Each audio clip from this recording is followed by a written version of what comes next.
اللہ تعالیٰ نے سال کے 12 مہینے پیدا کیے ہوئے ہیں اور اپنے فضل و کرم سے پورے سال کے بعض ایام کو خصوصی فضیلت عطا فرمائی ہے۔ ان مہینوں میں محرم الحرام کا مہینہ ایسا مہینہ ہے جس کو قرآن کریم نے حرمت والا مہینہ قرار دیا ہے، اور پھر محرم الحرام میں محرم کی 10ویں تاریخ، جس کو عام طور پر عاشورہ کہا جاتا ہے، جس کے معنی ہے 10واں دن۔ یہ دن اللہ تعالیٰ کی رحمت و برکت کا خصوصی طور پر حامل ہے۔ عموماً یہ تصور کیا جاتا ہے کہ محرم کا تقدس و احترام اور اس کی وجہ حرمت صرف سیدنا حسین رضی اللہ تعالیٰ عنہ کی شہادت ہے، حالانکہ یہ بات حقائق سے بالکل منافی اور درست نہیں۔ اصل میں محرم الحرام کی فضیلت و تقدس شہادت حسین رضی اللہ تعالیٰ عنہ اور وقوع کربلا کے باعث نہیں۔ دین اسلام میں اس مہینے کی فضیلت اس سے پہلے بھی تھی، بلکہ اسلام سے قبل کے ادیان میں بھی اس کی فضیلت و احترام مسلم چلی آ رہی تھی۔ ایک تو یہ کہ محرم کا شمار ان 4 شہر الحرام میں سے ہوتا ہے جن کا ذکر قرآن کریم نے یوں کیا ہے: بے شک اللہ کے ہاں اللہ کے علم میں مہینوں کی تعداد اس دن سے 12 ہے جب سے اللہ نے زمین و آسمان پیدا کیے، اور ان میں سے 4 عزت والے ہیں۔ ان 4 مہینوں سے مراد احادیث و مفسرین کے اقوال کی روح سے ذوالقعدہ، ذوالحج، محرم اور رجب ہیں۔ دوسری وجہ یہ کہ ان مہینوں کی عزت و حرمت پہلے ہی سے دین ابراہیمی میں بھی چلی آ رہی تھی، حتیٰ کہ مکہ والے بھی ان مہینوں کو قدر کی نگاہ سے دیکھتے تھے، خصوصاً محرم کو بہت محترم مہینہ سمجھتے تھے۔ اور صحیح بخاری میں ہے کہ زمانہ جاہلیت میں قریش بھی عاشورہ کا روزہ رکھتے تھے۔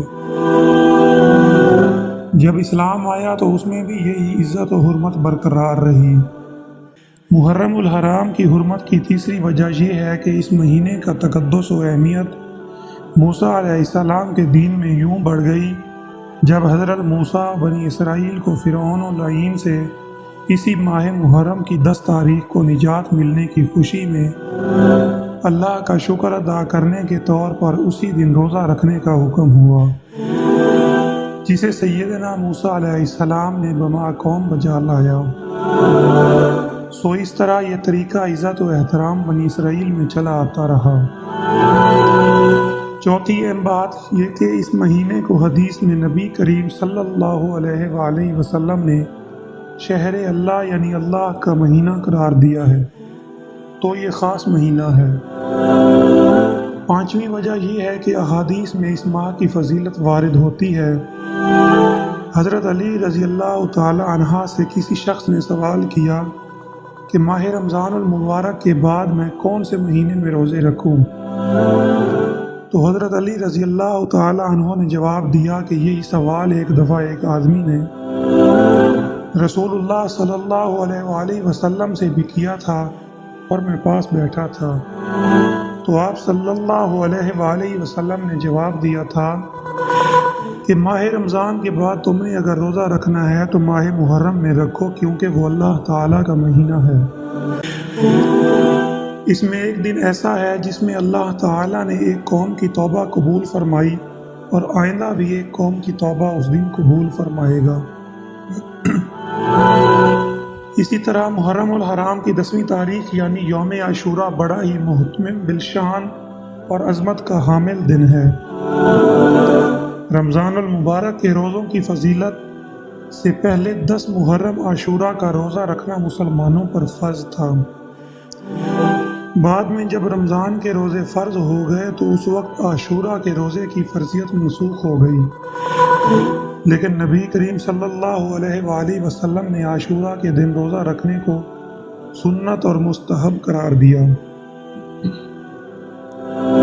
نبی کریم صلی اللہ علیہ وآلہ وسلم نے اس دن کے روزے کی اہمیت یوں بیان فرمائی: مجھے اللہ تعالیٰ کی رحمت سے یہ امید ہے کہ جو شخص عاشورہ کے دن روزہ رکھے گا تو اس کے پچھلے 1 سال کے گناہوں کا کفارہ ہو جائے گا۔ اسی طرح 10 محرم کے دن اللہ تعالیٰ نے حضرت موسیٰ اور ان کی قوم کو فرعون سے نجات دلائی،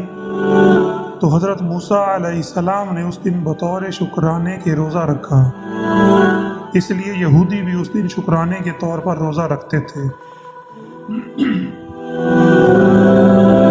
نبی کریم صلی اللہ علیہ وآلہ وسلم کے علم میں جب سے بات آئی تو آپ صلی اللہ علیہ وآلہ وسلم نے فرمایا، ہم موسیٰ علیہ السلام کے طرز عمل کو اپنانے کے لیے تم یہودیوں سے زیادہ حقدار ہیں۔ سو آپ نے خود بھی 10 محرم عاشوراء کا روزہ رکھا اور صحابہ کرام رضی اللہ تعالیٰ عنہ کو بھی روزہ رکھنے کا حکم دیا۔ نبی کریم صلی اللہ علیہ وآلہ وسلم نے ہمیشہ اپنے حیات میں عاشوراء کا روزہ رکھا، مگر وفات سے پہلے جو عاشوراء کا دن آیا تھا تو آپ نے روزہ رکھا، اور ساتھ یہ بھی فرمایا کہ 10 محرم کو ہم مسلمان بھی روزہ رکھتے ہیں اور یہودی بھی۔ اس لیے اگر میں آئندہ سال زندہ رہا تو صرف عاشوراء کا روزہ نہیں رکھوں گا بلکہ اس کے ساتھ ایک روزہ اور ملاؤں گا، یعنی 9 محرم یا 11 محرم کا روزہ بھی رکھوں گا، تاکہ یہودیوں کے ساتھ مشابہت ختم ہو جائے۔ یہاں ایک بات قابل غور ہے کہ نبی کریم صلی اللہ علیہ وآلہ وسلم نے غیر مسلموں کی مشابہت عام زندگی میں تو کجا عبادات میں بھی آپ صلی اللہ علیہ وآلہ وسلم نے اعتراض فرمایا اور صحابہ کرام کو بھی حکم دیا۔ اس کے علاوہ محرم الحرام میں بہت سے اہم واقعات شہادت حسین سے قبل تاریخ کے اوراق میں وقوع پذیر ہوئے، جیسا کہ نبی کریم صلی اللہ علیہ وآلہ وسلم کو کفار مکہ نے 1 محرم کو شیب ابی طالب میں محصور کیا تھا۔ خلیفہ ثانی سیدنا عمر فاروق رضی اللہ تعالی عنہ کی شہادت 1 محرم کو ہوئی۔ مشہور صحابی میزبان رسول اللہ صلی اللہ علیہ وآلہ وسلم سیدنا ابو ایوب انصاری رضی اللہ تعالی عنہ کی وفات بھی 1 محرم کو پیش آئی، اور اس کے بعد اتفاقی طور پر اسی محرم 10 تاریخ کو نواسہ رسول صلی اللہ علیہ وآلہ وسلم سیدنا حسین رضی اللہ تعالی عنہ کی شہادت کا حادثہ فاجعہ بھی واقع ہوا۔ الغرض ان باتوں سے یہ بات واضح ہو گئی کہ ماہ محرم الحرام کو حرمت والا مہینہ صرف شہادت سیدنا حسین رضی اللہ تعالی عنہ یا واقعہ کربلا کی وجہ سے نہیں، بلکہ اسلام اور اس سے قبل کے ادیان میں اور تخلیق کائنات کے دن سے ہی اس کی تقدس و حرمت چلی آ رہی ہے۔ افسوس کہ ہمارے مسلمان سنی بھی اپنے دین کے حوالے سے کافی لا علم ہیں، اور رافضی سپاہیوں نے لوگوں کے اذہان میں غیر محسوس طریقے سے یہ جھوٹ سما دیا ہے کہ محرم کی عزت و حرمت صرف شہادت حسین رضی اللہ عنہ کی وجہ سے ہے، اور دوسرا یہ غلط خیال بھی لوگوں کے ذہنوں میں بٹھایا ہے کہ دنیا میں شہادت حسین رضی اللہ تعالی عنہ جیسا مظلومیت کا اور کوئی ثانیہ نہیں ہے، حالانکہ اس سے کئی زیادہ دلسوز اور مظلومیت کے بے شمار واقعات تاریخ اسلام میں جا بجا موجود ہیں، جن میں ایک واقعہ خلیفہ رسول امیر المؤمنین سیدنا عثمان رضی اللہ تعالی عنہ کی شہادت ہے، جن کو سپاہیوں نے بڑی بے دردی سے شہید کیا۔ اسی طرح نبی کریم صلی اللہ علیہ وآلہ وسلم کے اقدام مبارک طائف میں لہولہان ہونا، اسی طرح غزوہ احد میں دانت مبارک کا شہید ہونا، چہرہ انور کا زخمی ہونا اور اس سے نہ رکنے والا خون جاری ہونا، انگلی سے خون بہنا، اور تاریخ اسلام میں بہت سے انبیاء کرام علیہ السلام کے ظلم و بے دردی کے ساتھ شہید ہونے کے واقعات جا بجا موجود ہیں،